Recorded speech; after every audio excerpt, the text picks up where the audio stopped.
দর্শক সবাইকে জাগুনিজ ফেসবুক লাইভে যুক্ত করছি ঢাকা বিশ্ববিদ্যালয়ের টিএসসির পায়রা চত্বর থেকে।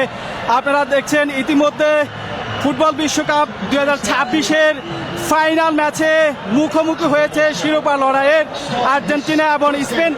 সেই খেলা দেখতে এখানে জায়ান্ট স্ক্রিনের সামনে হাজার হাজার আর্জেন্টিনা এবং স্পেনের সমর্থকের উপস্থিতি চোখে পড়ার মতো।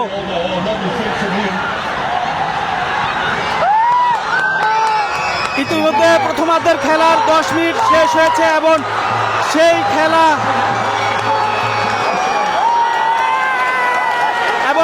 খেলা দেখে আর্জেন্টিনা এবং স্পেনের সমর্থকরা উচ্ছ্বাসিত উল্লাসিত। আজকের এই ফাইনাল ম্যাচে স্পেনের মুখোমুখি হচ্ছে শক্তিশালী আর্জেন্টিনা ইতিমধ্যে 3বার বিশ্ব চ্যাম্পিয়ন হয়েছে এবং সেখানে সর্বোচ্চ একবার বিশ্ব চ্যাম্পিয়ন হয়েছে স্পেন। সেই স্পেনের মুখোমুখি হচ্ছে শক্তিশালী আর্জেন্টিনা। তাদের এই খেলা দেখতে হাজার হাজার আর্জেন্টিনা এবং স্পেনের সমর্থকরা এখানে এসে উপস্থিত হয়েছেন। তারা আনন্দ করছেন, উল্লাস করছেন এবং আজকের দিনটিকে তারা স্মরণীয় করে রাখার জন্য সর্বোচ্চ চেষ্টা করে যাচ্ছেন।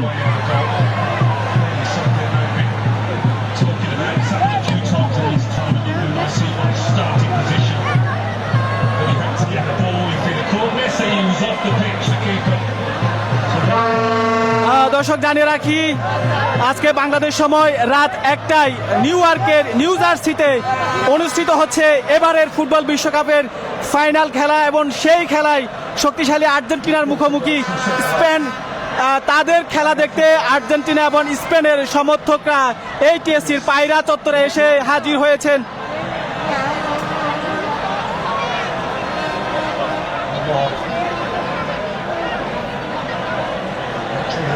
Scoring with the possibility of lifting the World Cup trophy as only for Spain Andres Iniesta has before him.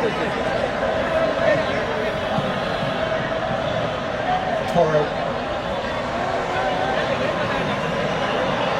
Don't tend to press high as a team, Argentina. Now wait till the ball comes into that midfield where they will be aggressive.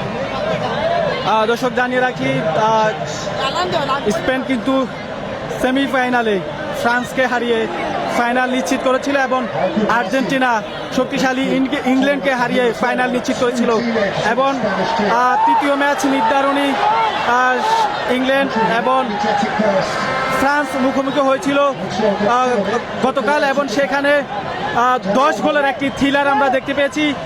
সেখানে 6 গোলে ফ্রান্সকে হারিয়ে তৃতীয় স্থান নিশ্চিত করেছে শক্তিশালী England এবং আজকে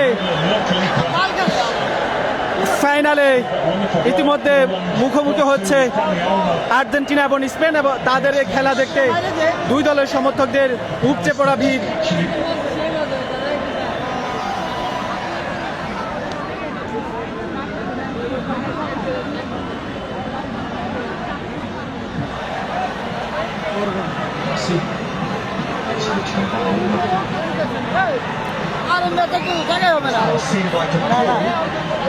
না না উঠতে দিন না ভাই আর